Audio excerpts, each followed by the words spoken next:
हमारा जिला का जिसे परिचय कहाँ पर आगे चलो।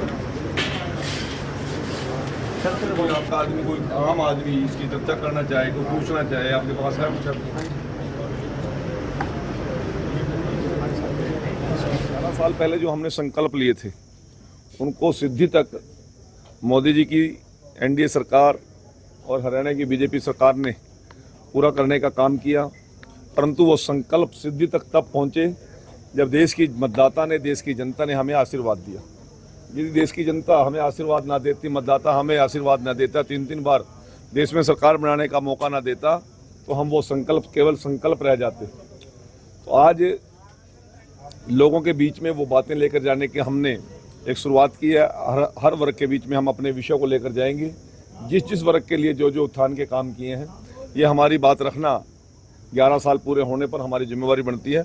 हमारे प्रदेश का नेतृत्व, हमारे सभी केंद्रीय मंत्री, सभी सांसद, चाहे राज्यसभा हो, लोकसभा हो, सभी हरियाणा प्रदेश के मंत्री और विधायक, हमारे संगठन के माननीय प्रदेशाध्यक्ष और हमारे माननीय मुख्यमंत्री और पूरी टीम आज हर जिला के अंदर, हर मंडल के अंदर और शक्ति केंद्र और बूथ स्तर पर संकल्प से सिद्धि के 11 साल के विषय को लेकर जा रहे हैं। आज हम आपके बीच में आए थे। मुझे केवल इस विषय में इतना ही आपसे। हरियाणा की क्या उपलब्धि मानते हैं 11 साल में? यदि आप एक बात सुनेंगे तो उसमें ही सारा निचोड़ आ जाएगा।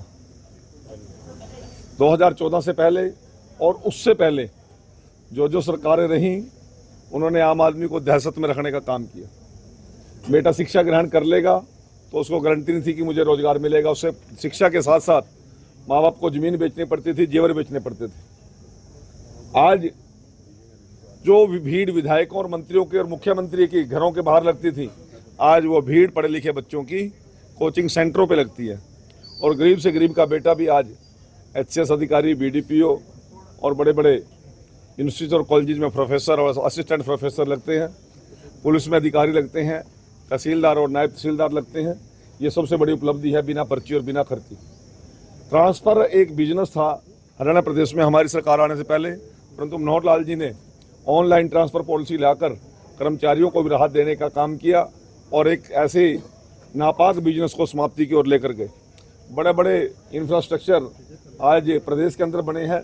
सब कोई भी जिला आज प्रदेश का ऐसा नहीं है जिसमें हाईवेज, नेशनल हाईवेज ना टच करते हो। अभी आपके सामने देश के प्रधानमंत्री जी ने 14 अप्रैल को हिसार के अंदर हरियाणा का पहला हवाई अड्डा बनाने का काम किया। जिन किसानों को 2-2 रुपये और 20-20 और 22-22 रुपये के मुआवजे के चेक मिला करते थे, आज उन किसानों को प्रत्येक 6 महीने के बाद 2000 रुपये उनके अकाउंट में आते हैं।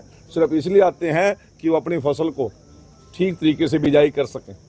आज एमएसपी पर हम 24 फसलें खरीदने का काम करते हैं और 24 घंटे के अंदर अंदर किसान की पेमेंट उसके अकाउंट में डालने का काम करते हैं। तो और कोई दाना क्या? सर आप इतनी बता रहे हैं, लेकिन भूपेंद्र सिंह हुड्डा कहते हैं कि 11 साल में हरियाणा को कुछ भी नहीं मिला तो उसकी परेशानी उसको देखो ना।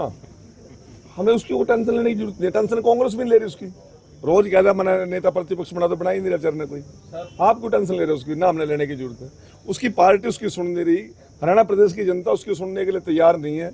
आज जिस प्रकार से दहशत और टेंशन के माहौल के अंदर हुड्डा जी रहे हैं, शायद मेरे ख्याल में देश का कोई भी राजनीतिक आदमी नहीं जी रहा होगा।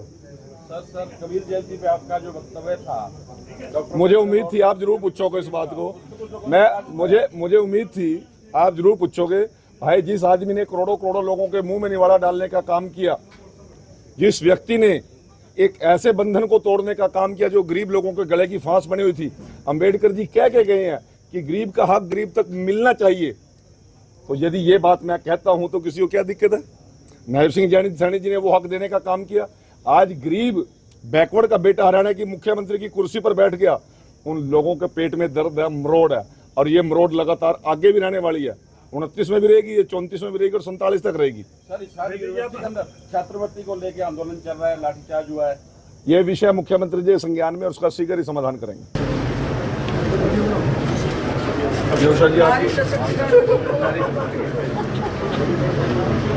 शहरी महिलाओं से लेकर गांव में रहने वाली महिलाओं तक, व्यवसाय में जुड़ी महिलाओं हो या गरीब।